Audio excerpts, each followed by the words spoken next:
And Vincent, make sure our people understand that anyone targeting Sienna specifically will face consequences that make standard retaliation look gentle. She's off limits. Completely non-negotiable. I can handle myself, Sienna said after Vincent left, moving to stand beside Dante at the windows that had become his habitual spot for difficult conversations. You don't need to threaten people on my behalf. I'm not doing it on your behalf, Dante replied, his hand finding hers automatically in the gesture that had become second nature over the past weeks.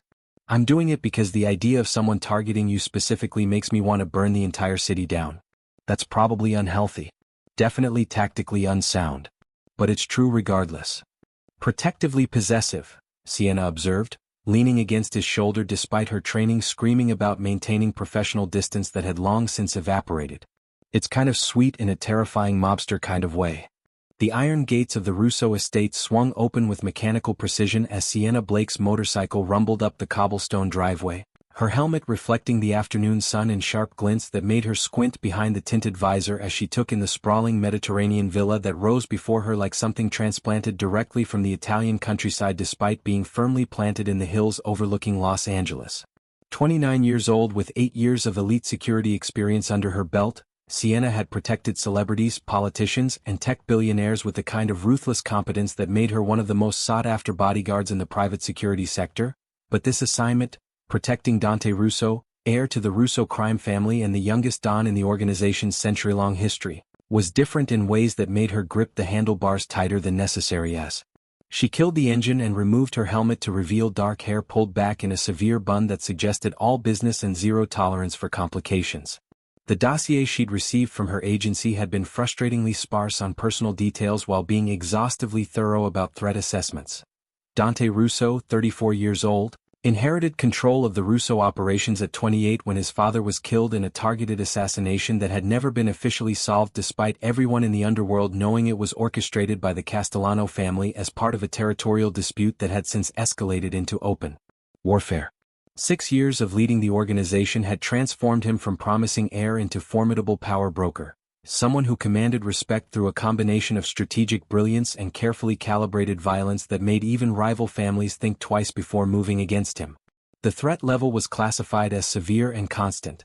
At least 3 credible assassination attempts in the past 18 months, countless smaller incidents of intimidation and sabotage, and intelligence suggesting the Castellanos were planning something major that would require Dante to have 24-hour protection from someone with actual combat experience rather than just ceremonial muscle. That's where Sienna came in. Her military background, 4 years as an Army Ranger before transitioning to private security, combined with her perfect record of never losing a client made her the obvious choice for an assignment that would have most bodyguards running in the opposite direction.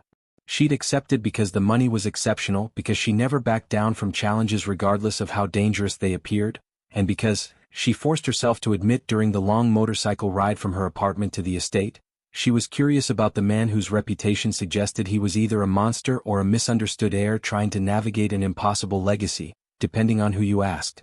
The villa's front entrance opened before she could knock, revealing a man in his 50s wearing a suit that probably cost more than Sienna's motorcycle and an expression that suggested he'd been expecting her arrival down to the exact minute. "Miss Blake," he said with the kind of formal courtesy that suggested either British training or just decades of serving wealthy families. "Mr. Russo is expecting you in his study. If you'll follow me."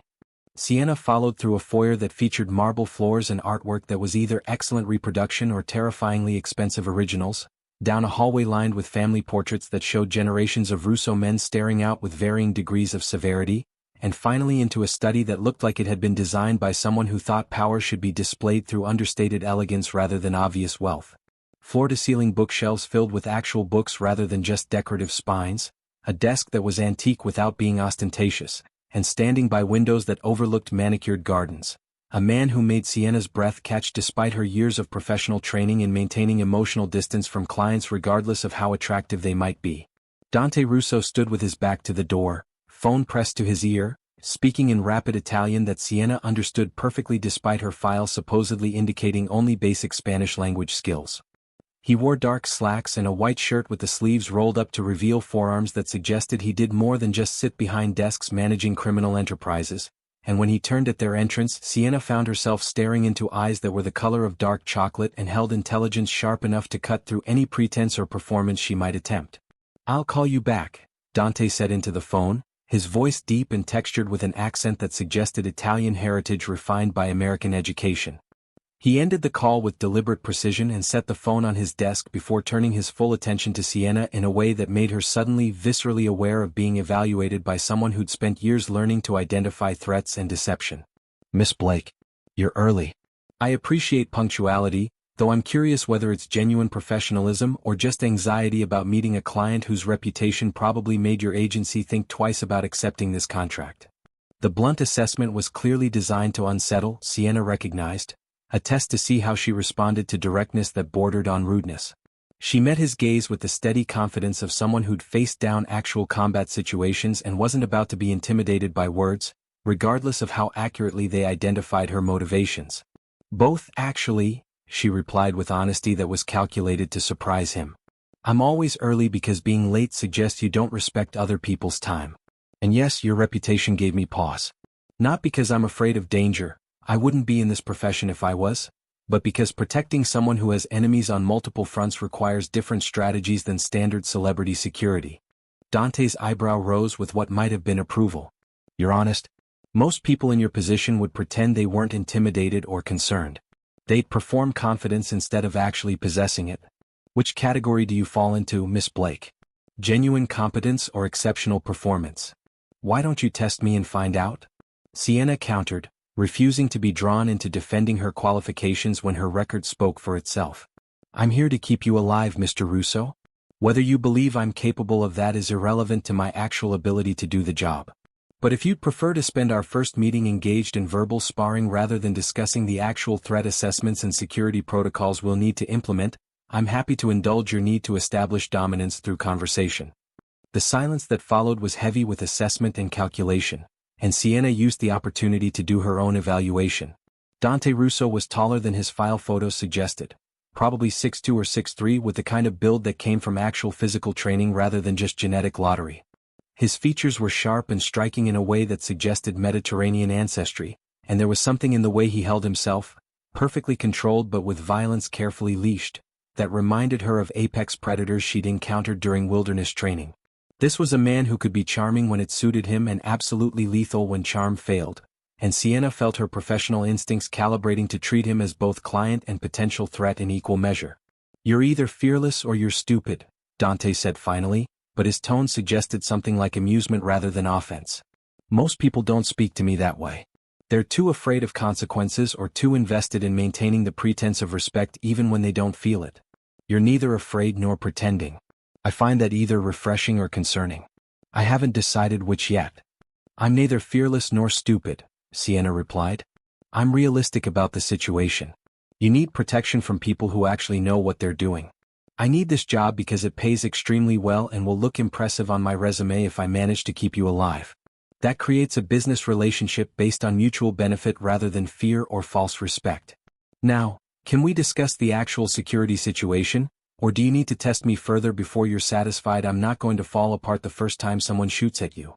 Dante smiled then, a real smile that transformed his severe features into something almost charming. "I like you, Miss Blake. You're direct. You don't perform deference you don't feel. And you're right, we should discuss security. But first, let me be equally direct about something. I don't want a bodyguard. I've survived this long without someone following me around like a shadow, and I find the idea of constant supervision both infantilizing and tactically problematic. I agreed to this arrangement because my sister and my consigliera convinced me it was necessary, not because I actually believe I need protection." "Whether you believe you need protection is irrelevant to whether you actually need it," Sienna replied, keeping her voice professional despite the frustration building at his obvious resistance.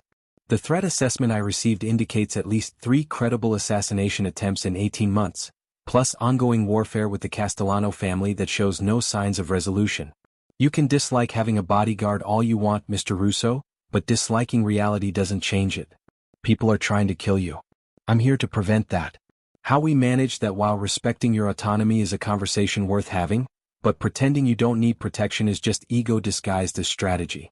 "You're calling my judgment into question," Dante said, moving closer with the kind of predatory grace that suggested he was testing her physical courage as much as her verbal sparring abilities.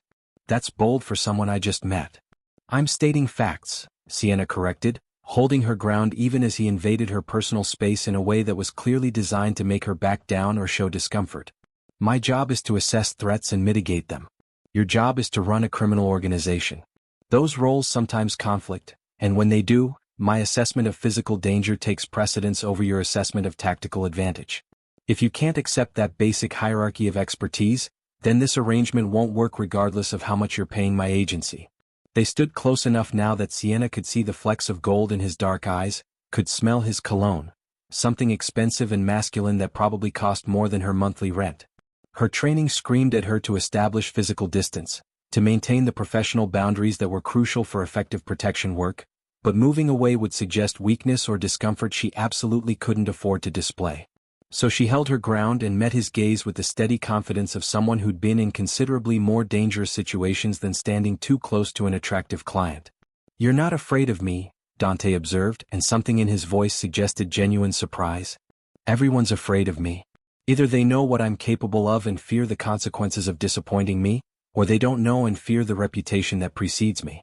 But you're standing here arguing with me like I'm anyone else. Why?" "Because fear compromises judgment," Sienna replied honestly. "And I can't protect you effectively if I'm spending mental energy being afraid rather than assessing actual threats. Yes, you're dangerous. Yes, you could probably hurt me if you wanted to.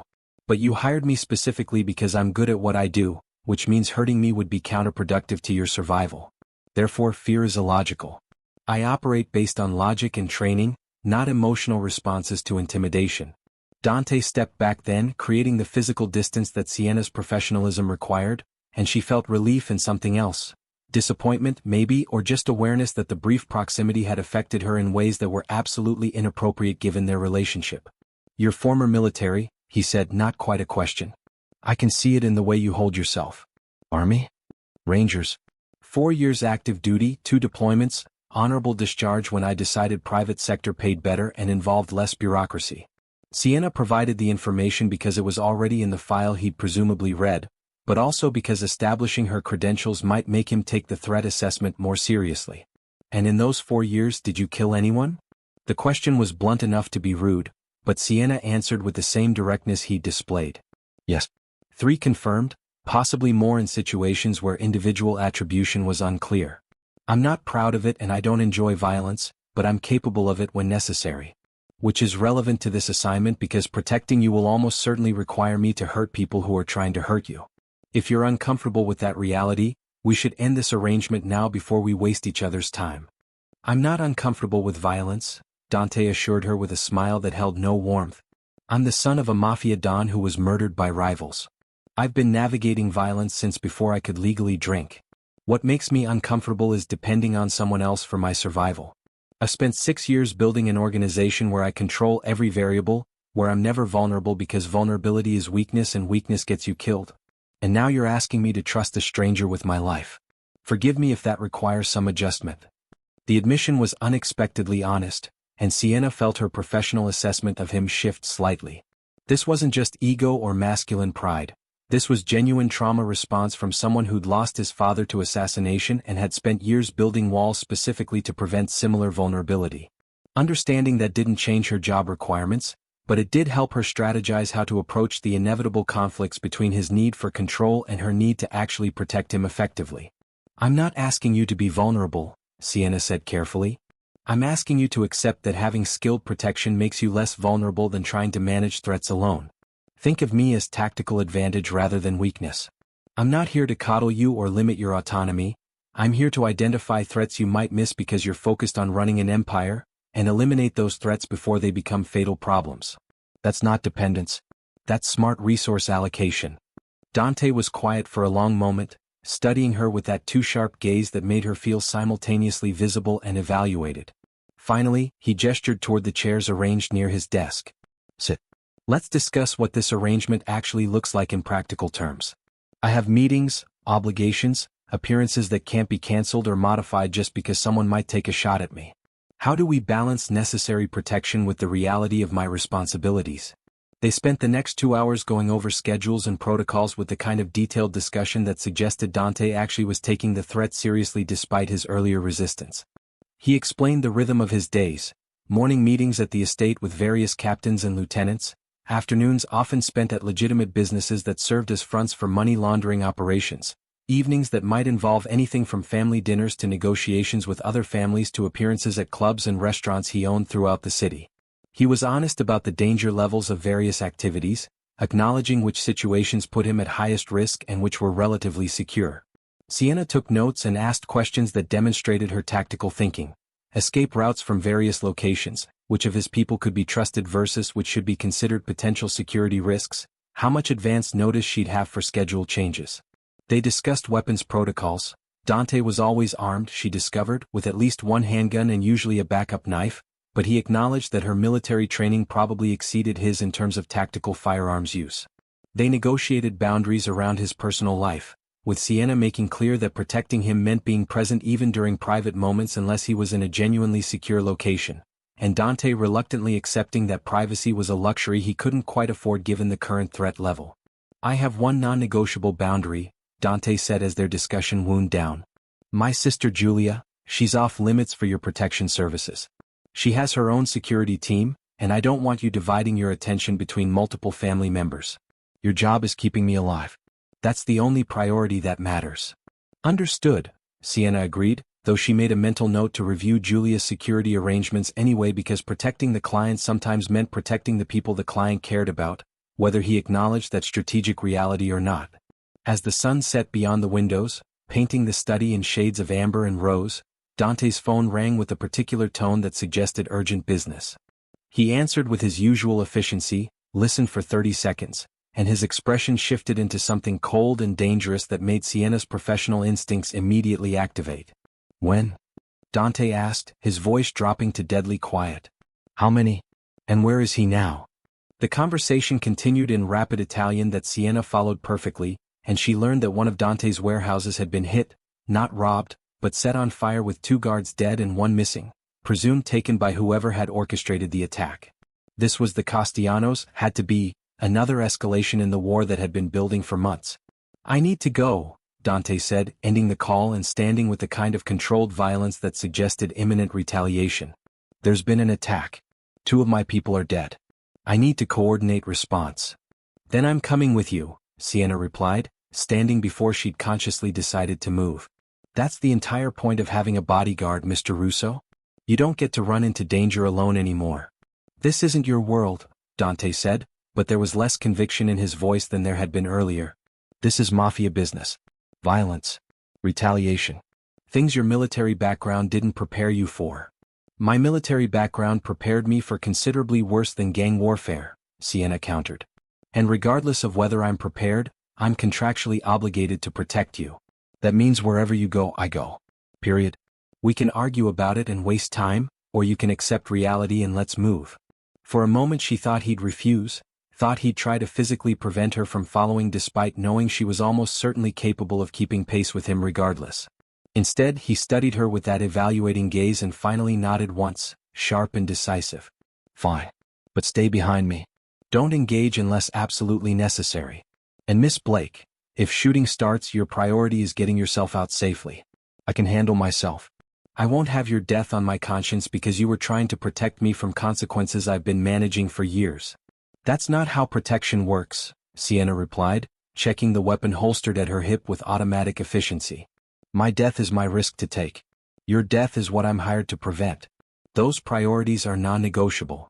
They took Dante's car, a black SUV with armor plating that Sienna noted with professional approval, and drove through Los Angeles traffic with the kind of speed that suggested Dante had either paid off the cops or simply didn't care about legal consequences when his people were dying. Sienna used the drive to assess tactical considerations, building layouts for the warehouse district they were heading toward, potential ambush points, escape routes if things went sideways. Her hands moved automatically through weapons checks, her primary sidearm fully loaded, spare magazines secured, the knife she always carried concealed in her boot easily accessible if close combat became necessary. "You're calm," Dante observed, glancing at her with something like surprise as they took a corner fast enough that Sienna had to brace against her seatbelt. Most people would be panicking right now. You're just methodically preparing like this is routine. Panic compromises performance, Sienna replied, checking her phone for the building schematics she'd pulled up during the drive. And this is routine for me. Different context than military operations, but the fundamental skill set is the same. Assess threats, neutralize them efficiently, keep the principle alive. The fact that the threats are mobsters instead of enemy combatants doesn't change the tactical approach. The warehouse district was exactly as grim as Sienna expected. Abandoned buildings and rusted machinery, the kind of place where screaming wouldn't attract attention because nobody who lived nearby wanted to get involved in other people's problems. Fire trucks were still on scene when they arrived, the warehouse a smoking ruin that suggested accelerants had been used to ensure maximum destruction. Police were present but maintaining careful distance. Bought and paid for, Sienna assumed, given how they avoided making eye contact with Dante when he emerged from the SUV. Dante's people, she counted at least a dozen men, all armed, all looking ready for violence, had formed a perimeter around the building. They parted automatically when Dante approached, the kind of deference that came from genuine respect or fear or probably both. Sienna stayed close, her hand resting casually on her weapon, her eyes constantly scanning for threats that might materialize from the shadows between buildings. Report, Dante said to a man who appeared to be in charge, late 50s, scar across his jaw, the kind of face that suggested he'd seen violence and dealt plenty of it himself. 2 dead, Marco and Vince. Both shot execution style before the fire started. Angelo is missing. No witnesses, but we found these at the scene. He held out his phone, showing photos of what looked like calling cards, each bearing a stylized hawk, the symbol of the Castellano family. They're not even trying to hide it anymore, Dante said, his voice so cold that Sienna felt the temperature drop several degrees. This is Castellano sending a message that they're done with subtle warfare. They want open conflict. They're going to get it. Before Sienna could assess what that threat meant in practical terms, she saw it. Movement in her peripheral vision, wrong for the environment, the kind of detail her military training had taught her to identify as threat before conscious thought could process the specifics. A figure on the rooftop across the street, raising something that caught light in a way that screamed weapon. Down? Sienna shouted, moving before thought could interfere with instinct. She hit Dante with enough force to knock him sideways, her body covering his as gunfire erupted from the rooftop, bullets sparking off pavement where he'd been standing seconds before.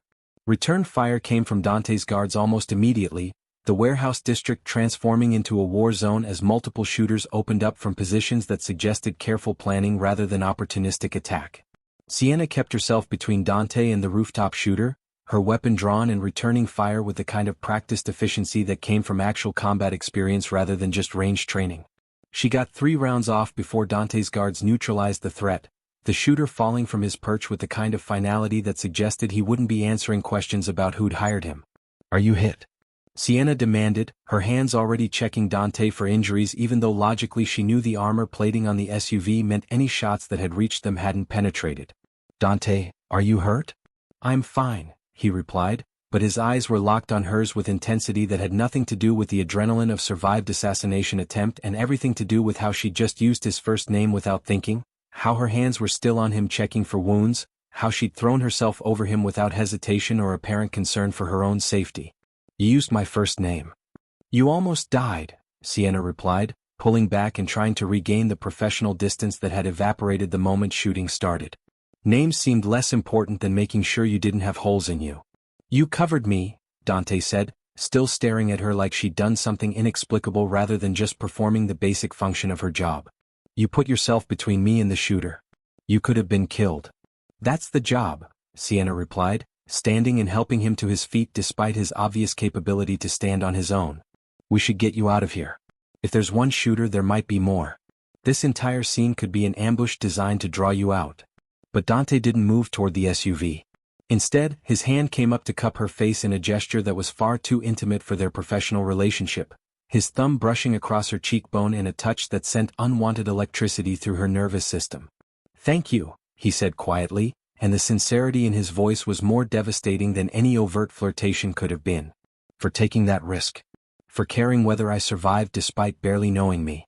Sienna stepped back before she could do something catastrophically stupid like leaning into his touch or acknowledging that somewhere between their argumentative first meeting and throwing herself in front of bullets for him, she'd started caring about Dante Russo as more than just another client. You're welcome, she managed, her voice steadier than she felt. Now please, let's get you somewhere secure before your enemies try again. The drive back to the estate was conducted in charged silence, both of them processing what had happened and what it meant for their arrangement going forward. Dante kept glancing at her like he was re-evaluating everything he'd assumed about who she was and what she was capable of.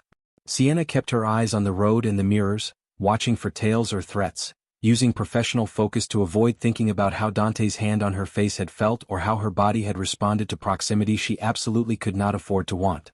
When they finally reached the estate and the gates closed behind them with mechanical finality, Dante turned to face her in the SUV's confined space. You saved my life tonight. I did my job, Sienna corrected. No, Dante said firmly. You went beyond your job. You didn't just protect me, you prioritized my survival over your own safety in a way that suggests either complete professional dedication or something more personal. Which is it, Sienna? The use of her first name, the first time he'd used it, hit harder than it should have. They were crossing lines she recognized with growing alarm. Professional boundaries were eroding under the weight of genuine chemistry and shared danger, and if she didn't reinforce those boundaries immediately, this assignment was going to become exponentially more complicated than protecting a client from external threats. It's professional dedication, Sienna lied, because admitting anything else would be admitting she was compromised. You're my client. Your safety is my only priority. That's what you're paying for. Dante studied her with that too sharp gaze that suggested he saw through the lie but was choosing not to call her on it. Then I'm getting my money's worth, he said finally. Come inside. We need to discuss security enhancements for the estate and revised protocols given that the Castellanos just escalated their warfare significantly. They spent the rest of the evening reviewing security systems and guard rotations, Dante making calls to coordinate retaliation while Sienna made notes about vulnerabilities that needed to be addressed. It should have been purely professional, purely tactical. But Sienna couldn't stop noticing small things that had nothing to do with security and everything to do with the man himself. How he ran his hands through his hair when he was frustrated, how his accent got thicker when he spoke Italian, how he looked at her when he thought she wasn't paying attention with expression that suggested he was just as aware of the chemistry between them as she was. It was past midnight when Dante finally declared they'd done everything that could be done tonight, and Sienna realized with some surprise that she'd been working for nearly 18 hours straight between the initial meeting and the warehouse attack. Exhaustion hit her suddenly, the adrenaline crash making her movements slightly clumsy as she gathered her notes. Stay here tonight, Dante said, and it wasn't quite an order but it also wasn't quite a suggestion. It's late, you're exhausted, and frankly I'd feel better having you on the estate rather than risking the drive back to wherever you're staying. We have more than enough guest rooms. Sienna should have refused. Should have maintained professional separation by keeping her personal life and work life physically distant. But she was tired, and the estate was genuinely more secure than her apartment, and, she forced herself to admit, some part of her wanted to stay, wanted more time in Dante's presence despite all the warnings her training was screaming about maintaining appropriate boundaries. Just for tonight, she agreed, which felt like conceding more than just sleeping arrangements. Dante showed her to a guest room that was larger than her entire apartment, with its own bathroom and views of the gardens that were probably spectacular during daylight. He lingered in the doorway like he wanted to say something, the air between them charged with all the things neither of them could acknowledge without making their professional relationship impossible. Good night, Sienna, he finally said. Thank you again. For today. For trusting your instincts. For being exactly as competent as you claimed during your interview. Good night, Dante, Sienna replied, and the use of his first name felt both natural and dangerous, like they were establishing intimacy that went beyond client and protector into territory neither of them should be exploring. After he left, Sienna stood in the shower until the hot water ran out, trying to wash away the awareness that she was already compromised, that somewhere between arguing with him in his study and covering his body with hers during a firefight, she'd stopped seeing him as just another client and started seeing him as someone she might care about in ways that had nothing to do with professional obligation and everything to do with chemistry she absolutely could not afford to act on. She fell asleep in sheets that felt like clouds, in a bed that was probably worth more than her motorcycle, in a room that smelled faintly of whatever expensive cleaning products rich people used, and dreamed of dark eyes and dangerous smiles and the feel of Dante's hand on her face in a gesture that had promised possibilities neither of them should pursue but both of them were already considering. The morning after the warehouse attack arrived with Los Angeles sunshine streaming through floor-to-ceiling windows that Sienna hadn't bothered to cover before collapsing into exhausted sleep, and she woke to the disorienting realization that she was still at the Russo estate in a guest room that was larger and considerably more luxurious than anywhere she'd ever actually lived for any extended period. Her phone showed multiple missed calls from her agency director, probably checking whether she'd survived her first day protecting the youngest Mafia Don in the city's history, and exactly one text message from Dante sent at 6:30 a.m. that simply read, "Morning briefing in my study at 8. Coffee will be provided. Bring your tactical assessment of last night's attack." Sienna showered quickly in a bathroom that featured the kind of amenities she'd only seen in high-end hotels, dressed in the spare clothes she always kept in her motorcycle saddlebags precisely for situations like this, and made her way downstairs following the faint sounds of activity that suggested the estate's household staff were already working despite the early hour. A woman who introduced herself as Maria, the head housekeeper, based on her air of quiet authority, directed Sienna toward the study with a knowing smile that suggested she was fully aware her boss had invited his new bodyguard to spend the night and had opinions about what that meant regardless of how professionally innocent the arrangement actually was.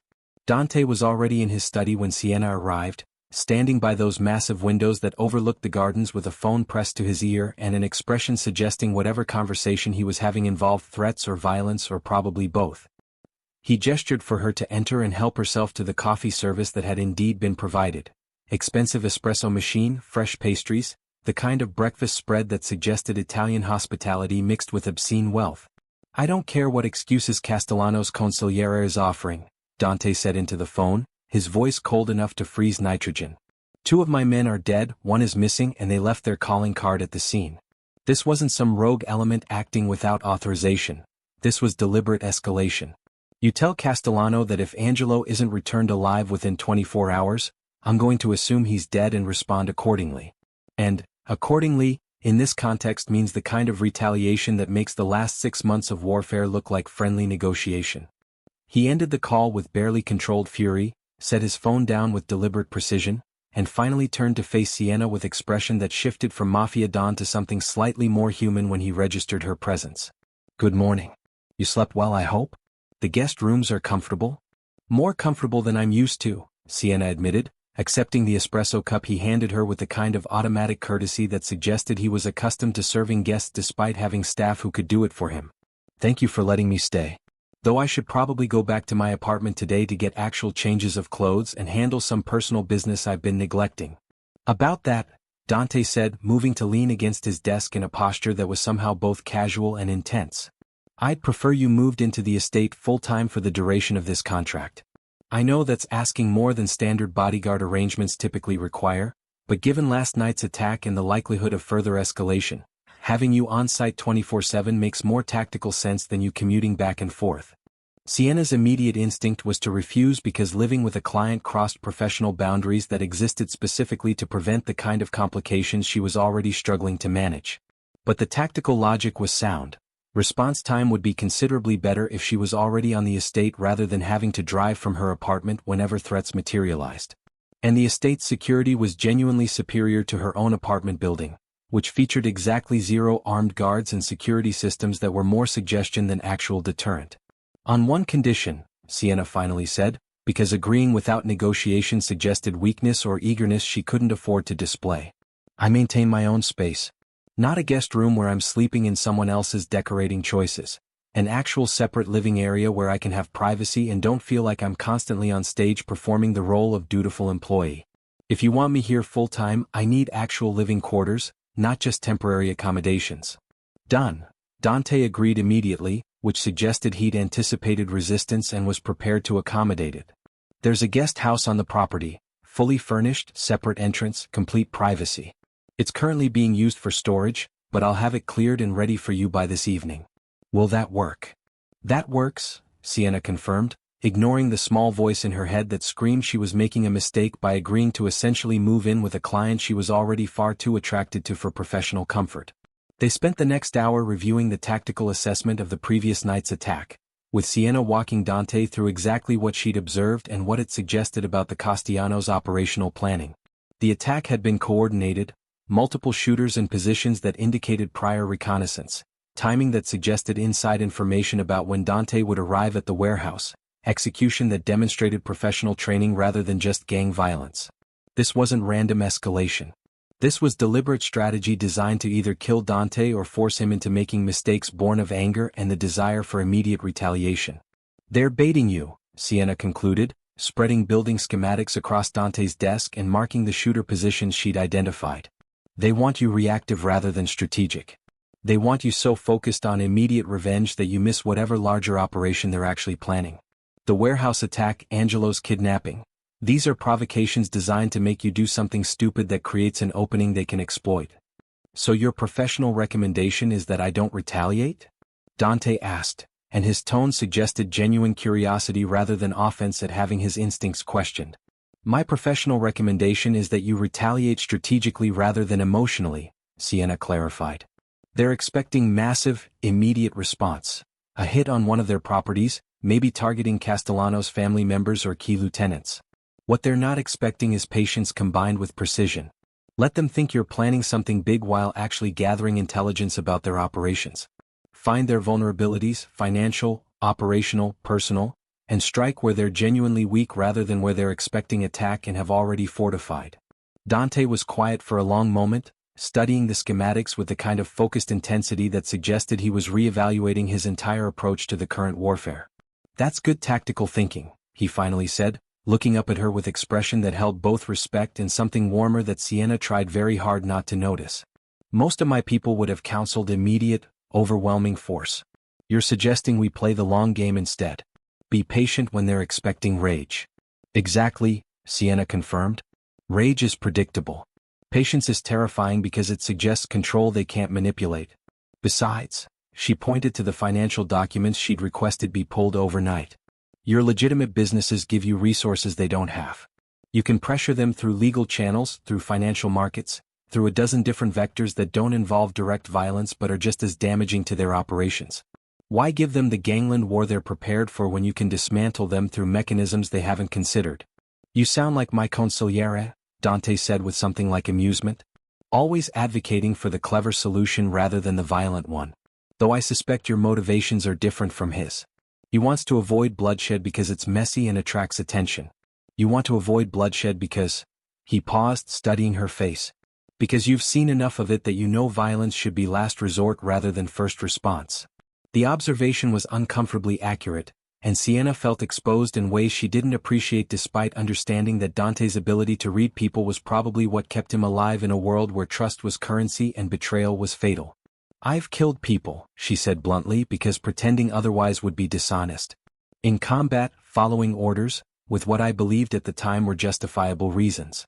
But I've also seen what violence does, to the people who experience it, to the people who inflict it, to everyone caught in the blast radius. So yes, I advocate for strategic patience over immediate aggression. Not because I'm squeamish, but because I've learned that the people who resort to violence first are usually the ones who've run out of actual strategic options."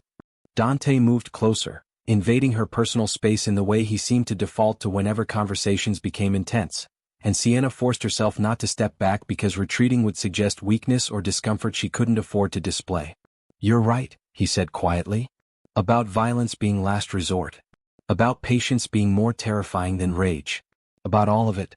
I'll coordinate with my consigliere about implementing your strategic recommendations." "But Sienna?" His hand came up, not quite touching her but hovering close enough that she could feel the heat of his palm near her cheek. "Thank you. For bringing perspective I clearly needed.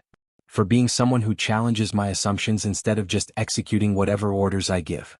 You're becoming invaluable in ways that go beyond just keeping me alive." "That's my job," Sienna managed, though her voice came out slightly breathless in a way that was absolutely unprofessional. "To provide comprehensive security. Which includes strategic counsel when tactical situations require it." "Is that what this is?" Dante asked, and his hand finally made contact. Gentle fingers tucking a strand of hair that had escaped her bun behind her ear in a gesture that was far too intimate for their working relationship. "Just job performance? Professional duty? Because it feels like something else. Something neither of us should want but both of us are starting to feel anyway." Sienna knew she should step back, should establish the boundaries that were eroding with every conversation and touch and moment of shared understanding. But she couldn't quite make herself move away from the warmth of his hand against her face, couldn't quite ignore the way her body responded to proximity she'd been trying to convince herself was purely professional necessity. "It can't be something else," she said finally, the words coming out more regret than conviction. I'm your employee. You're my client. Getting involved beyond that professional relationship compromises my ability to protect you effectively. Creates emotional stakes that cloud tactical judgment. Opens vulnerabilities that your enemies could exploit. I know, Dante replied, but he didn't move his hand from her face, didn't create the distance her words suggested was necessary. Logically, rationally, I know everything you're saying is correct. But logic and rationality don't seem to apply when I'm this close to you. When you argue with me or challenge me or throw yourself in front of bullets for me. When you look at me like I'm not a monster despite knowing exactly what I do and who I am. You're not a monster, Sienna heard herself say, her professional objectivity completely abandoned in favor of honesty that was probably tactical suicide. You're complicated, dangerous, capable of violence when necessary. But you're also strategic, loyal to your people, and capable of listening to advice that contradicts your instincts. Those aren't monster qualities. Those are leader qualities. And, she stopped herself before she could admit something truly catastrophic. And what? Dante prompted, his thumb brushing across her cheekbone in a caress that sent electricity through her nervous system. And I'm attracted to you, Sienna admitted, the words escaping before she could stop them. Which is completely inappropriate and professionally disastrous and probably exactly what your enemies would want, me distracted by feelings that compromise my judgment. So we need to not do this. We need to maintain appropriate boundaries. We need to. Dante kissed her.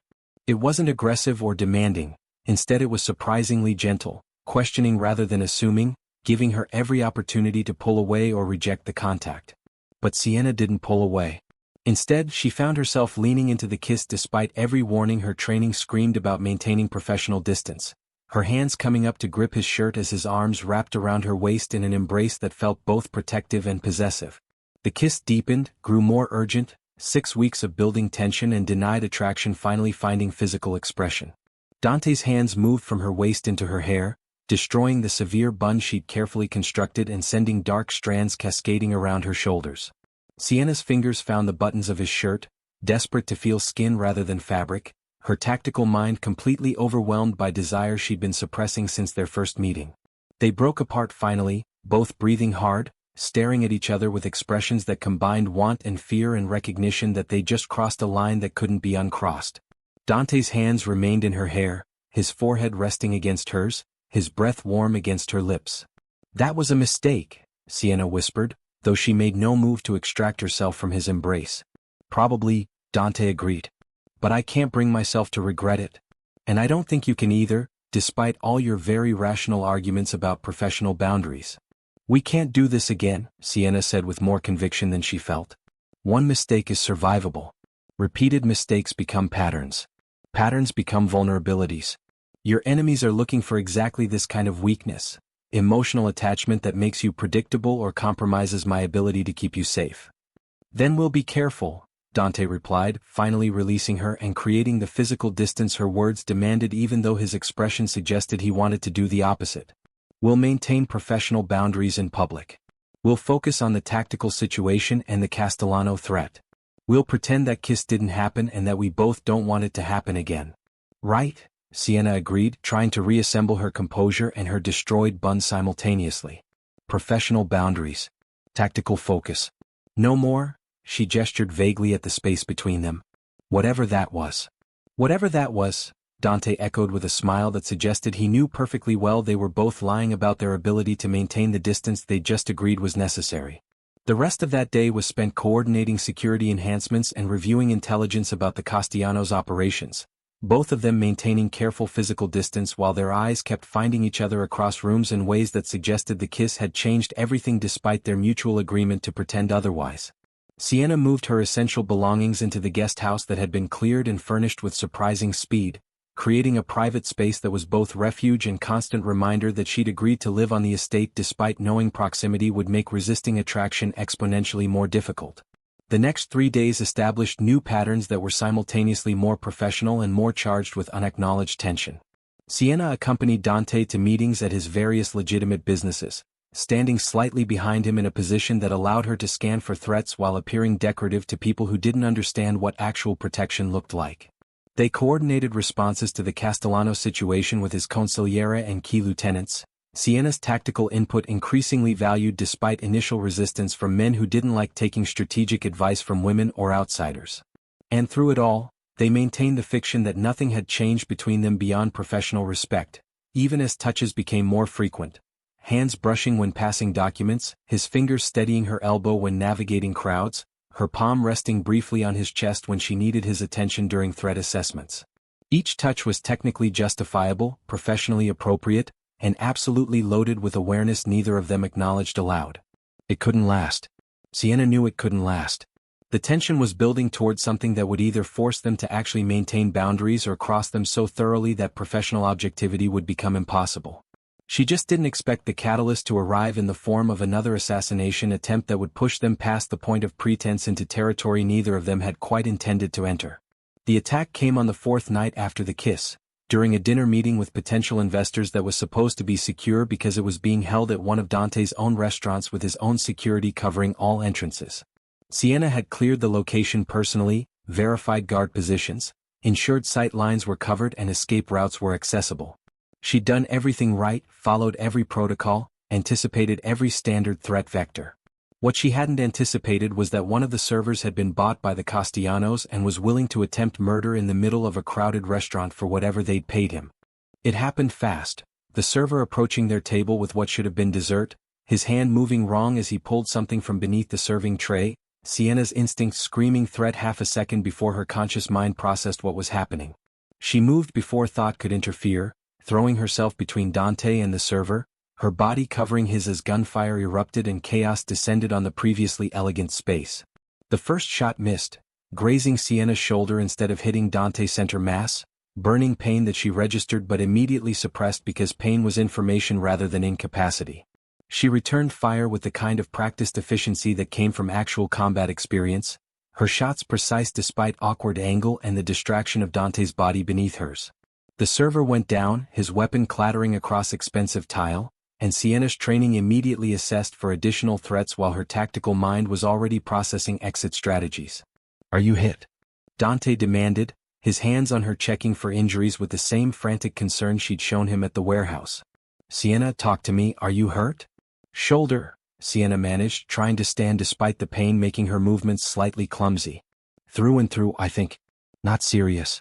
We need to move, if there's one shooter there might be more and we're sitting ducks while we're still." But Dante wasn't listening to tactical analysis. Instead, he was staring at the blood soaking through her shirt with expression that combined fury and fear in equal measure. "You're bleeding," he said, his voice dropping to dangerous quiet.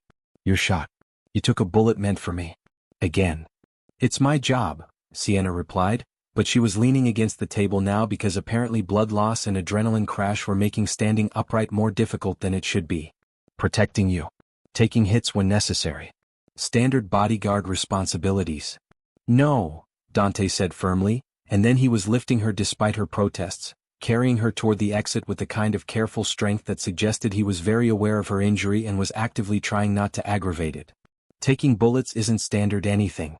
You're not disposable security, you're—" He stopped himself, whatever he'd been about to say dying unspoken as his security team surrounded them and hustled them toward the armored SUV. The drive back to the estate was conducted in tense silence, Sienna trying to maintain consciousness despite blood loss that wasn't life-threatening but wasn't exactly comfortable either, Dante alternating between barking orders into his phone and checking her pulse with fingers that trembled slightly despite his otherwise controlled demeanor. They bypassed hospitals, couldn't risk the paper trail or the questions about gunshot wounds, and headed directly to the estate where apparently Dante kept a private doctor on retainer for exactly these kinds of situations. Dr. Reeves turned out to be a woman in her 60s with steady hands and absolutely zero judgment about treating Mafia-related injuries, and she worked on Sienna's shoulder with efficient professionalism while Dante paced the guest house living room like a caged predator waiting for clearance to hunt.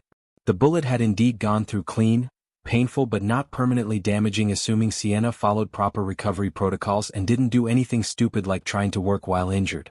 "You need rest," Dr. Reeves said as she finished bandaging the wound. "Real rest. Not whatever half recovery you're planning while you continue working. That means at least 3 days of minimal activity, a week before you're back to full function. And Mr. Russo?" She turned to face Dante with the kind of authority that suggested she'd known him long enough to speak bluntly. You need to accept that your bodyguard is human and therefore subject to physical limitations that require actual recovery time. She can't protect you effectively if she's running on injury and stubbornness. She won't have to protect me, Dante replied, his voice carrying weight of decisions made. I'm increasing security across all my operations. Hiring additional guards.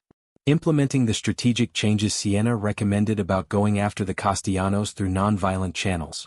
No more situations where she's the only thing standing between me and assassination. That's not how protection works, Sienna protested, though the pain medication Dr. Reeves had administered was making her thoughts slightly fuzzy. You can't just decide I don't need to do my job because I got injured doing it.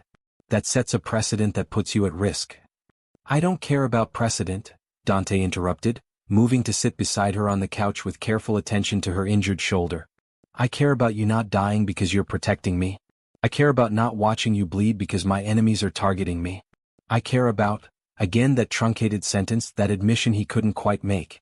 Dr. Reeves made a tactful exit, muttering something about checking back tomorrow and leaving pain medication with strict instructions about dosage, and then Sienna and Dante were alone in the soft lighting of the guest house with nothing between them except honesty they could no longer avoid. You care about what? Sienna prompted, her inhibitions lowered by pain medication and blood loss and the bone-deep exhaustion that came after surviving violence. What were you going to say? Dante's hand found hers, lacing their fingers together in a gesture that felt both comforting and possessive. I care about you, he said simply. Not as my bodyguard or my employee or any of the professional labels we've been hiding behind. I care about you as Sienna, the woman who argues with me, challenges my assumptions, throws herself in front of bullets despite having every rational reason to prioritize her own survival. I'm falling for you. Have been falling since that first day when you refused to be intimidated by my reputation or my attitude. And watching you get shot tonight because you were protecting me? His voice broke slightly. It made me realize that losing you would destroy me in ways losing anyone else wouldn't. The confession hung in the air between them, heavy with implications and consequences they'd both been trying to avoid. Sienna knew she should reinforce professional boundaries, should remind him, and herself, of all the tactical reasons why getting emotionally involved was disastrous for her ability to protect him effectively. But looking at his face, seeing genuine vulnerability in eyes that were usually so controlled, feeling the warmth of his hand in hers, she couldn't quite make herself deliver the rejection her training insisted was necessary. I'm falling for you too, she admitted quietly. Which is completely inappropriate and professionally disastrous and probably going to get one or both of us killed. But it's true. Somewhere between arguing in your study and covering you during firefights, I stopped seeing you as just a client and started seeing you as someone She stopped, not quite ready to complete that sentence even with pain medication lowering her usual guards. Someone you what? Dante prompted gently, his free hand coming up to cup her uninjured cheek. Someone I could love, Sienna finished, the words escaping despite her better judgment. If we were different people in different circumstances. If you weren't a Mafia heir and I wasn't your bodyguard. If the world was simpler than it actually is. The world is never simple, Dante replied, leaning closer until his forehead rested against hers in the gesture that was becoming familiar. Especially not in my world. But maybe, he paused, seeming to choose words carefully. Maybe we stop pretending we can maintain distance we don't actually want. Maybe we acknowledge what's happening between us and navigate the complications as they arise rather than trying to prevent something that's already inevitable. That's tactically unsound, Sienna said, but she was already leaning into his touch, her resolve crumbling under the combined weight of pain medication and genuine emotion. Getting involved compromises my judgment. Makes me more concerned with your emotional well-being than your physical security. Creates vulnerabilities your enemies will absolutely exploit. Dante silenced her tactical objections with a kiss that was gentler than their first, more careful given her injury but no less intense in terms of emotion being conveyed. His hand slid into her hair, no longer constrained by her usual severe bun, and Sienna let herself respond despite knowing this was crossing a line that would make their professional relationship infinitely more complicated going forward. When they finally broke apart, both breathing unsteadily, Dante's expression held determination mixed with something that looked almost like fear. I'm going to end this war with the Castellanos, he said quietly. I'm going to eliminate the threats against me so thoroughly that you won't have to keep throwing yourself in front of bullets. I'm going to make myself safe enough that loving me doesn't require you to die for me. And then, he kissed her again softer. Then we figure out what this is and whether we can actually build something real despite everything working against us. That's a lot of assumptions, Sienna managed, though she made no move to extract herself from his embrace. Assumptions about ending gang wars and eliminating all threats and me actually being around long enough to see any of that happen. Then let me be clear about one thing that's not an assumption, Dante replied, his eyes holding hers with absolute intensity. I'm keeping you. Not as my bodyguard, though yes that too, but as mine. Whatever label we eventually put on this thing between us, whatever complications arise from mixing professional and personal. You're mine now, Sienna Blake. And I protect what's mine with everything I have. The possessive declaration should have triggered all her independence training, should have made her push back against being claimed like property. Instead, Sienna felt something in her chest settle with satisfaction that was probably deeply problematic from a feminist perspective but felt absolutely right in the moment. Then I guess I'm yours, she acknowledged. Though for the record that means you're mine too.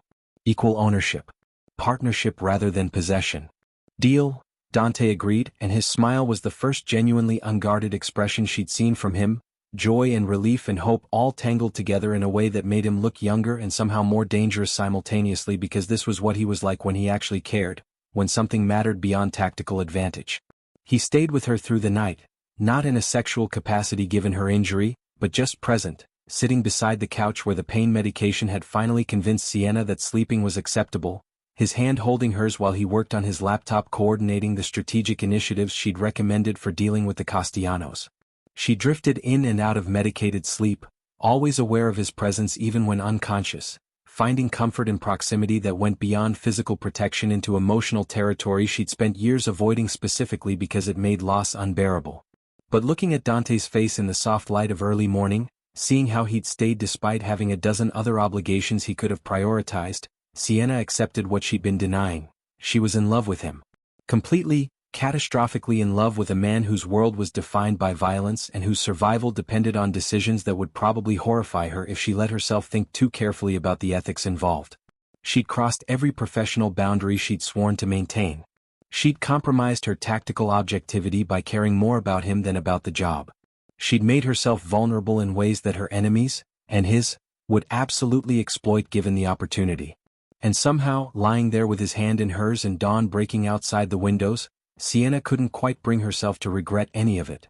The next 2 weeks passed in a strange state of suspended tension where external threats escalated while internal boundaries continued eroding despite mutual acknowledgement that getting further involved was tactically disastrous. Sienna's shoulder healed with the kind of stubborn resilience that came from military training and genuine determination to get back to full function, though Dante proved frustratingly overprotective in ways that would have annoyed her if they weren't also kind of sweet. He insisted she take full recovery time despite her protests, hired 3 additional bodyguards to cover duties she couldn't perform while injured, and generally hovered with the kind of concerned attention that suggested he was still processing the trauma of watching her get shot. The Castellanos situation deteriorated with alarming speed. They'd responded to Dante's strategic patience not with confusion but with escalation. More attacks on his businesses, 2 more attempted hits that were thwarted by the increased security Sienna had recommended, and increasingly brazen moves that suggested they were either desperate or had something big planned that required softening his defenses first. Intelligence from Dante's informants suggested the latter. Whispers of a major operation being coordinated, resources being marshaled, alliances being formed with other families who saw the Russo organization's current vulnerability as an opportunity to rewrite the city's power structure entirely.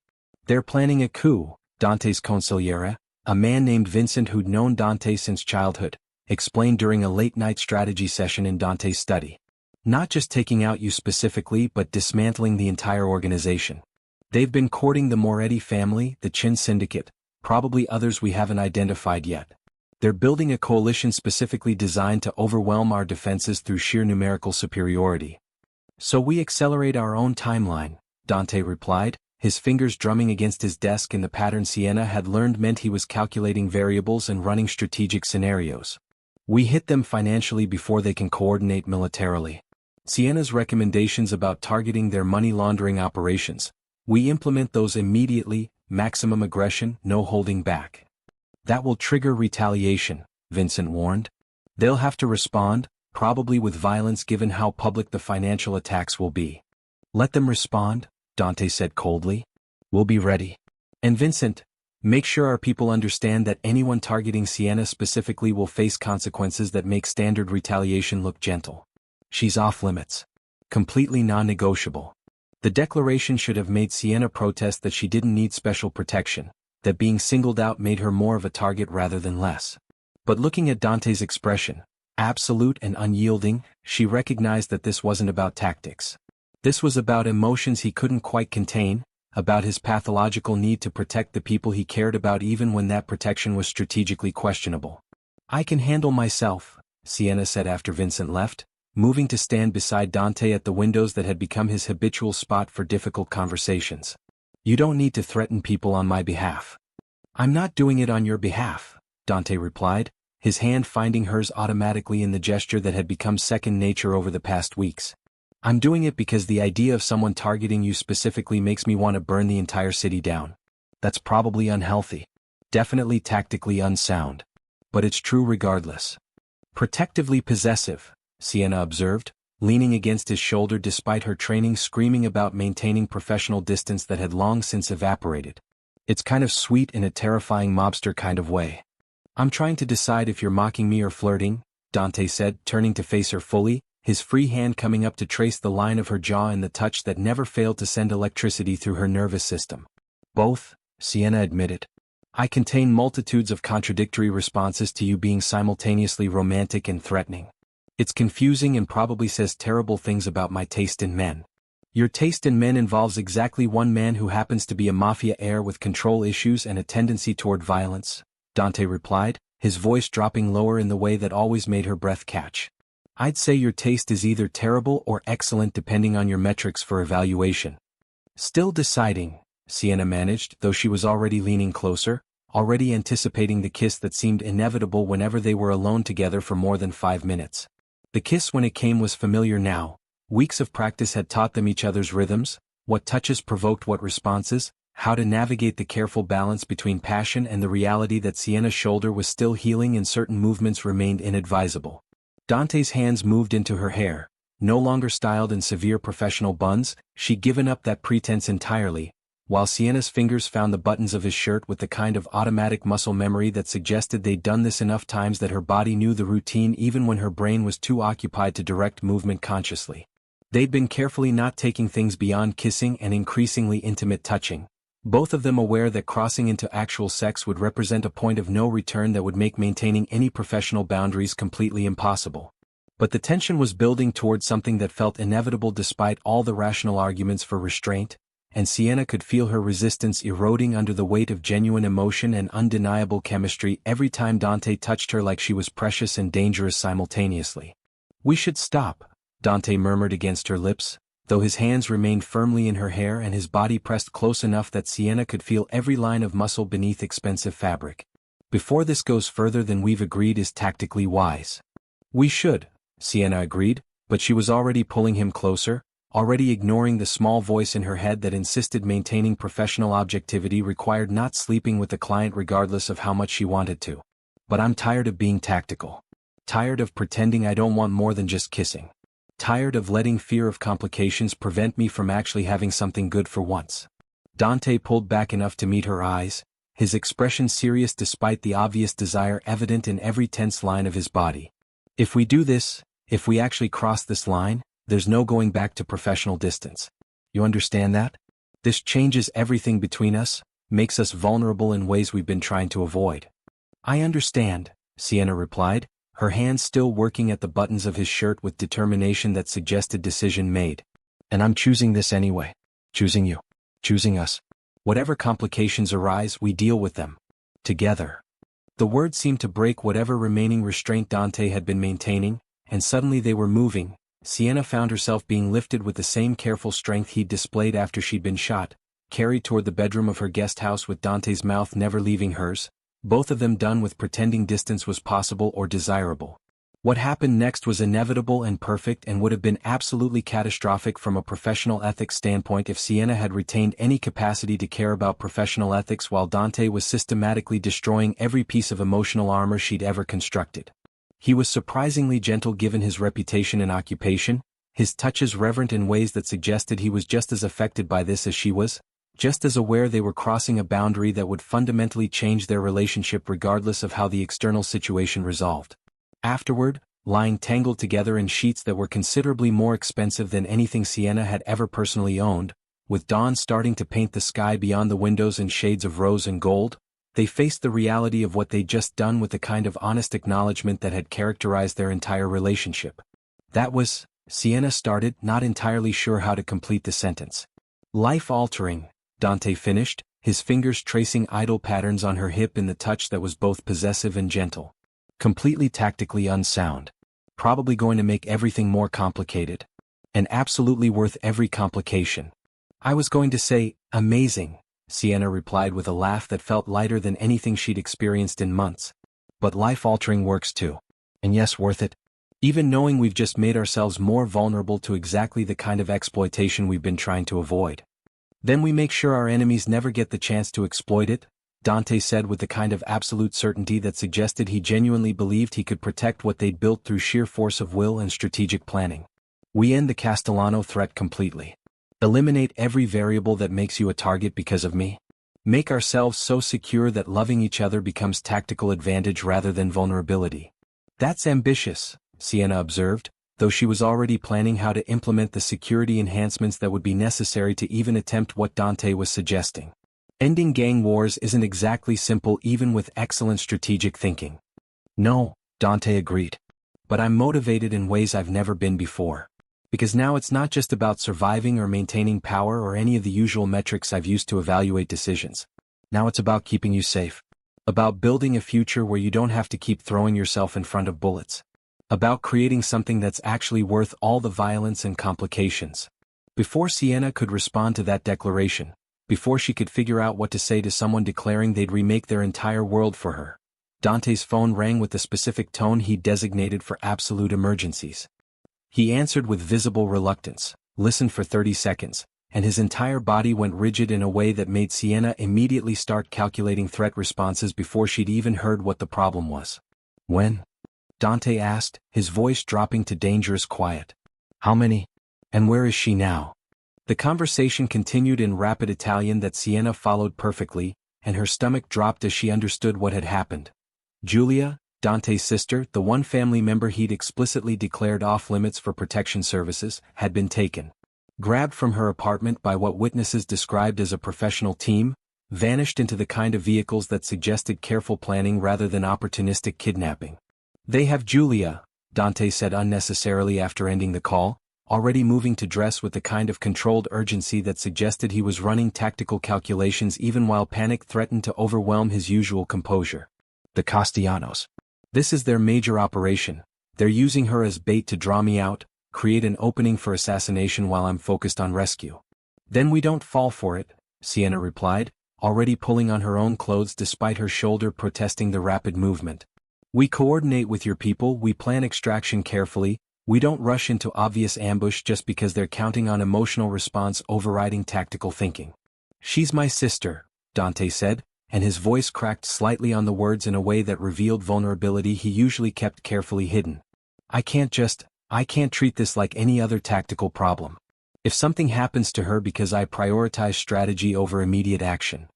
Nothing's going to happen to her, Sienna interrupted firmly, moving to cup his face in both hands and force him to meet her eyes. Because we're going to get her back. Together. Using every advantage we have, your resources, my tactical training, the element of surprise because they're expecting you alone and emotional rather than coordinated and strategic. We do this smart, Dante. We get her back alive. I promise.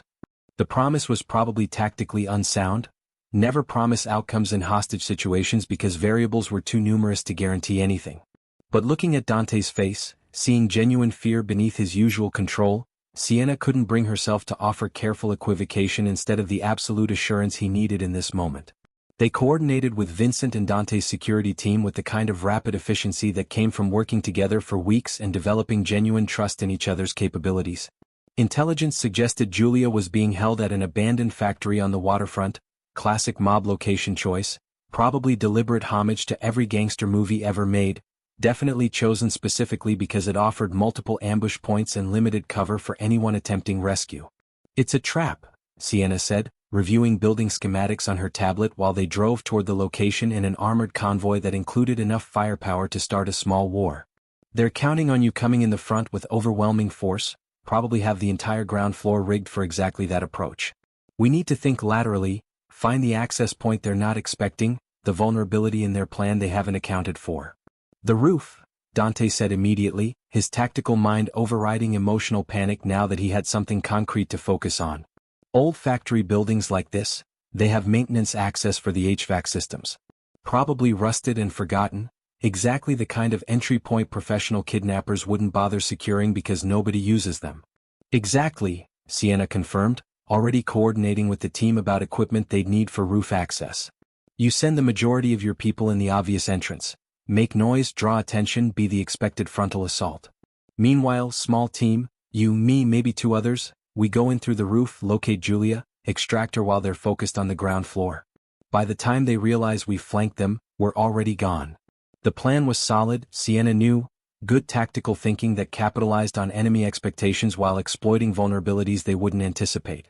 But it required Dante to trust her judgment over his protective instincts, required him to accept that splitting his focus between frontal assault and roof insertion was strategically sound even if it felt like abandoning his sister to danger. I trust you, Dante said finally, and the simple statement carried more weight than elaborate declarations would have. Let's get my sister back. The factory when they arrived was exactly as grim as Sienna expected. Rusted metal and broken windows, the kind of urban decay that screamed this building should have been condemned decades ago. Dante's frontal assault team moved into position with professional efficiency, and Sienna led the roof insertion team, herself. Dante, despite her protest that he should coordinate from safety, and 2 of his most trusted guards who'd proven themselves capable under pressure during previous encounters. The climb to the roof was conducted in tense silence, each of them hyper-aware that one wrong move would alert the Castellanos below and transform their tactical advantage into death trap. Sienna moved with the practiced efficiency of someone who'd done building entries in considerably more hostile environments than Brooklyn warehouses, her injured shoulder protesting but functional enough that she could maintain pace and handle her weapon with necessary precision. Dante followed her lead with surprising grace for someone whose usual role was issuing orders rather than executing tactical maneuvers, his focus absolute despite the knowledge that his sister was somewhere below them in the hands of men who would absolutely kill her if the rescue went wrong. The roof access was exactly as Dante predicted, rusted maintenance hatch that probably hadn't been opened in years, secured with a lock that yielded to Sienna's picks in under 30 seconds. She descended first, her weapon drawn and her senses straining for any indication they'd been detected, finding herself in a narrow maintenance corridor that smelled of old oil and decay. The building's interior was a maze of catwalks and machinery, offering both cover and countless ambush points depending on whether you were attacking or defending. Through her earpiece, Sienna heard the frontal assault begin, gunfire and shouting as Dante's people engaged the Castellano forces exactly as planned, drawing attention and resources toward the ground floor while the insertion team moved through the building's upper levels like ghosts. They located Julia quickly, locked in what had probably been a supervisor's office, guarded by 2 men who were clearly more focused on the sounds of fighting below than on potential threats from above. Sienna took them down with the kind of silent efficiency that came from extensive training and genuine combat experience, her shots precise enough to incapacitate without killing because dead bodies made noise when they fell and noise meant detection. Dante was through the door before the second guard hit the ground, cutting the zip ties binding his sister's wrists and checking her over for injuries with hands that shook slightly despite his otherwise controlled demeanor. You came, Julia managed, her voice hoarse but steady. She was younger than Sienna expected, early 20s with Dante's dark hair and sharp features, clearly terrified but holding herself together with impressive composure. I knew you would. I told them you'd come for me. Always, Dante replied, and the raw emotion in that single word made Sienna's chest ache even as her tactical mind was already calculating extraction routes. Can you walk? Are you injured? Bruised but functional, Julia confirmed, accepting the weapon Dante offered her with practiced ease that suggested their father had ensured all his children knew how to handle firearms regardless of gender. Let's get out of here before they realize their hostage is gone. But the universe had other plans. As they moved back into the maintenance corridor, alarms began blaring throughout the building. Someone had discovered the dead guards, realized the frontal assault was a diversion, understood that the real threat was coming from inside. Doors slammed as the Castellanos redirected resources toward trapping them in the upper levels, and Sienna heard footsteps pounding up stairwells in a coordinated effort to cut off every exit route. "We're compromised," she said tersely into her radio, already revising their extraction plan on the fly. "Redirecting to alternate exit point. Frontal team maintain engagement. We need them thinking we're still trying to get out through the roof." They moved through the building with controlled urgency, Sienna leading while Dante covered their rear and Julia stayed protected in the middle of their formation. The two guards who'd accompanied them took up flanking positions, and together they navigated through machinery and catwalks while gunfire echoed from multiple directions and the tactical situation deteriorated with alarming speed. The Castellanos had anticipated a rescue attempt. Sienna realized that now with bitter clarity. They'd used Julia as bait exactly as expected, but they'd also planned for the possibility of tactical insertion rather than frontal assault. The building was rigged with motion sensors and cameras she'd missed during initial reconnaissance, and now they were essentially trapped in a hostile environment with limited ammunition and exit routes that were rapidly being sealed. "We're not making it to ground level," Sienna said as another stairwell revealed itself blocked by armed men who opened fire the moment the insertion team appeared. "We need altitude advantage. Get to the highest accessible point, hold it until your people can fight their way to us." "The water tower," Dante replied immediately. "Top of the building, metal structure, defensible position with sight lines in all directions. We can hold it indefinitely if necessary." They fought their way upward through corridors that seemed designed specifically to funnel them into kill zones, Sienna's military training the only thing keeping them alive as she navigated threats with the kind of instinctive tactical thinking that came from genuine combat experience. She took 3 rounds to her body armor, impacts that would leave spectacular bruises but didn't penetrate, momentum that she absorbed and converted into return fire that cleared their path forward. Dante fought beside her with the practiced efficiency of someone who'd grown up in violence, his shots precise and his movements coordinated with hers in ways that suggested they'd developed genuine synchronization over weeks of working together. They reached the water tower access just as the Castellanos realized where they were heading and redirected forces to cut them off. The ladder up was exposed, 15 feet of metal rungs with zero cover, perfect shooting gallery for anyone positioned correctly. Sienna assessed the situation with the kind of cold calculation that came from knowing someone would probably die in the next 60 seconds and trying to minimize casualties. "I'll cover," she said, positioning herself at the ladder's base with her weapon trained on the access points where enemies would emerge. "Get Julia up, then the guards, then you. I'll follow last." "Absolutely not," Dante replied, his voice carrying absolute authority. "Julia goes first, guard second, you third, me last. Non-negotiable." "That's tactically." "I said non-negotiable," Dante interrupted, and something in his expression made Sienna realize that arguing would waste time they didn't have. "You're injured, you've been shot 3 times tonight already, and I'm not watching you die covering my escape. Get Julia to safety. I'll handle rear guard." There wasn't time to argue strategy or discuss the emotional implications of Dante prioritizing her safety over his own. Sienna physically pushed Julia toward the ladder, covered the guards as they climbed, and then started up herself while Dante laid down suppressing fire that was more prayer than precision given the number of targets converging on their position. She made it 8 feet before one of the Castellano shooters got lucky, a round that caught her already injured shoulder and sent white-hot pain exploding through her nervous system.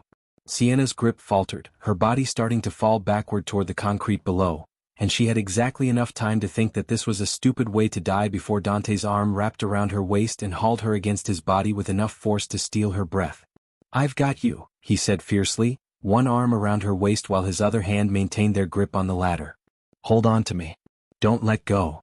Sienna wrapped her functional arm around his neck and clung while Dante climbed one-handed, his strength and determination the only things keeping them both from falling as bullets pinged off metal around them. They reached the water tower platform to find the guards already establishing defensive positions, and Julia appeared with a first aid kit she'd scavenged from somewhere, her hand steady despite obvious terror as she began addressing Sienna's shoulder with surprising competence. "Father insisted I take combat medical training," Julia explained, cutting away fabric to access the wound. "Said women in this family needed to be able to handle emergencies without relying on men to save us. Bullets still in there, I can't extract without proper tools, but I can stop the bleeding and keep you functional until we get out of here." Frontal assault team toward their position while simultaneously holding off Castellano forces trying to storm the water tower.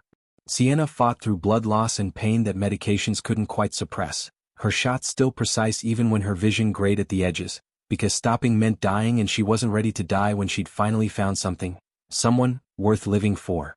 The breakthrough came when Vincent coordinated a flanking maneuver that caught the Castellanos between two forces and broke their formation enough that Dante's people could fight through to the water tower. Extraction was conducted under heavy fire, Sienna carried by one of the guards because she'd finally hit the limits of what adrenaline and stubbornness could overcome, Dante and Julia covering their retreat while the building erupted in flames behind them. Someone had triggered incendiaries to destroy evidence, and the entire factory was becoming a blazing death trap. They made it to the vehicles just as the main structure collapsed in a shower of sparks and twisted metal, and Sienna watched the destruction through car windows while Julia continued working on her shoulder with supplies from a proper medical kit. Dante sat beside her with one hand gripping hers and the other on his phone coordinating cleanup and making arrangements for their arrival at the estate, his voice steady but his face pale with the aftermath of terror and violence. "You almost died," he said when he'd finished his calls, his attention finally fully on Sienna rather than tactical necessities. "Again. Third time in 6 weeks that you've nearly bled out because you were protecting me or mine." "That's the job," Sienna managed, though her voice came out weaker than intended. "Protection services. Taking bullets so clients don't have to. Standard bodyguard responsibilities." "You're fired," Dante said flatly. Sienna's brain, fuzzy with blood loss and shock, took several seconds to process those words. "What?" "As my bodyguard," Dante clarified, his grip on her hand tightening. "You're fired from that position. Effective immediately. I'm hiring actual security personnel. People who don't matter to me beyond professional capacity, people I can lose without it destroying me. You're done taking bullets on my behalf." "You can't just fire me because you're scared," Sienna protested, trying to sit up despite Julia's hands pushing her back down. "That's not how this works." "I can absolutely fire you because I'm terrified," Dante interrupted. "Because watching you get shot repeatedly while protecting me and my family is systematically destroying my ability to make rational decisions. Because I'm in love with you and I can't keep treating you like disposable security when losing you would." He stopped, seeming to realize what he'd just admitted. The car went absolutely silent. Julia's hands stilled on Sienna's bandages. The guards in the front seats pretended very hard to be focusing on driving.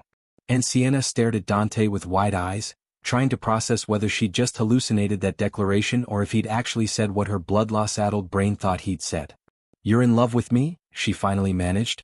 "Yes," Dante confirmed, his voice steady even though his expression suggested he hadn't meant to blurt that out quite so dramatically. "Completely, catastrophically in love with you. Have been for weeks, probably since you first challenged me in my study and treated my reputation like irrelevant detail rather than defining characteristic. And tonight, watching you nearly die," his voice broke slightly. "I can't do this anymore, Sienna. Can't watch you risk your life for me. Can't pretend I can maintain professional objectivity when the woman I love keeps throwing herself in front of bullets." "That's tactically unsound," Sienna said automatically, though her heart was racing for reasons that had nothing to do with blood loss.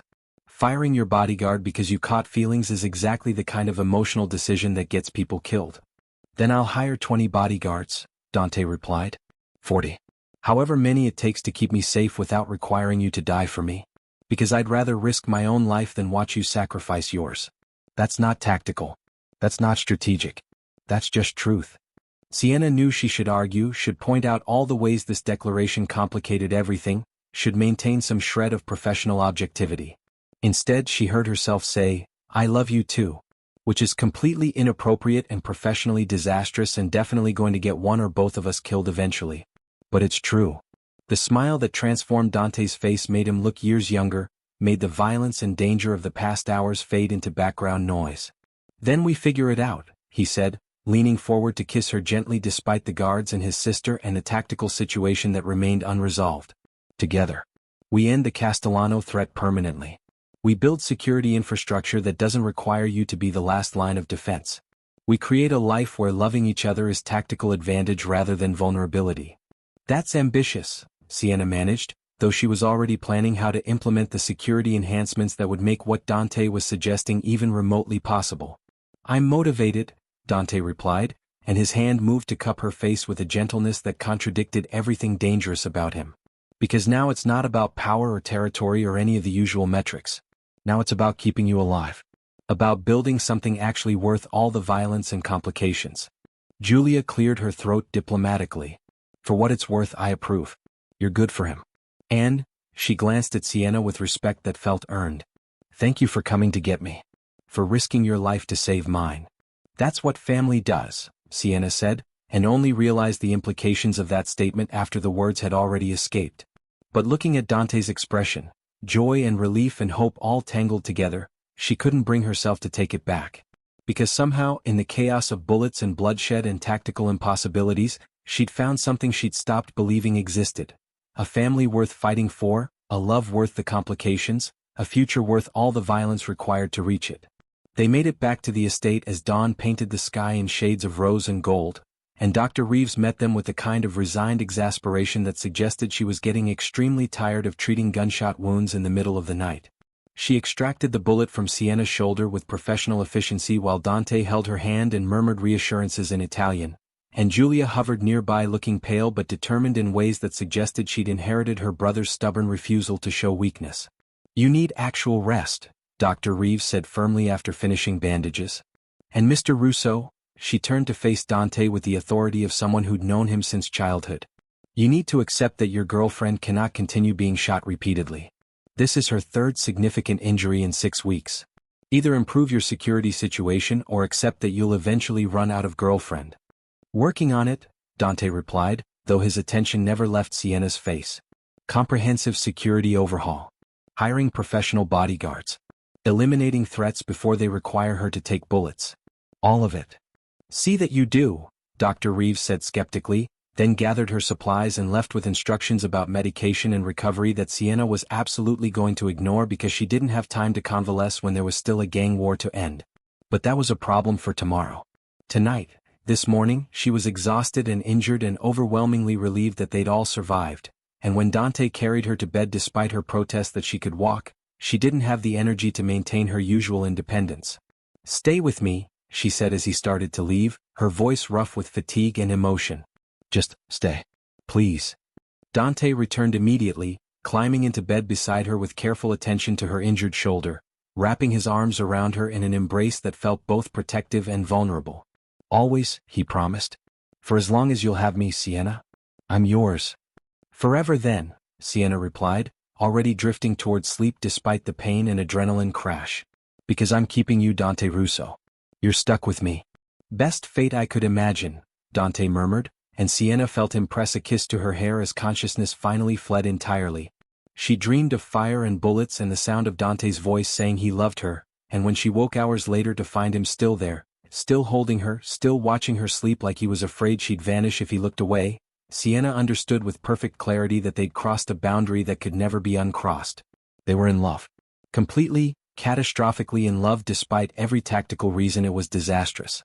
And somehow, lying there in his arms with his sister safe and the immediate crisis resolved, Sienna couldn't bring herself to regret any of it. The Castellano threat would have to be dealt with, permanently, decisively, with the kind of overwhelming force that would make future challenges unthinkable. The security situation would need comprehensive overhaul. The relationship between them would require navigation of complications that would probably make both their lives more difficult. But looking at Dante's face in the morning light, seeing him vulnerable and honest and absolutely devoted, Sienna knew that whatever complications arose, they'd face them together. Because that's what you did when you found someone worth all the bullets, all the danger, all the impossible choices that came with loving someone whose world was defined by violence. You stayed. You fought. You built something beautiful in the spaces between the chaos. And you never ever let go. The end. Ready for more forbidden romance? If Dante and Sienna's journey from bodyguard client to lovers who'd burn the world for each other had you hooked, subscribe now. Hit subscribe for weekly forbidden romance.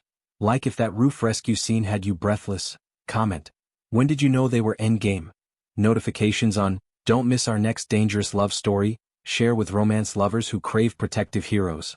Your next obsession is one click away. Subscribe now.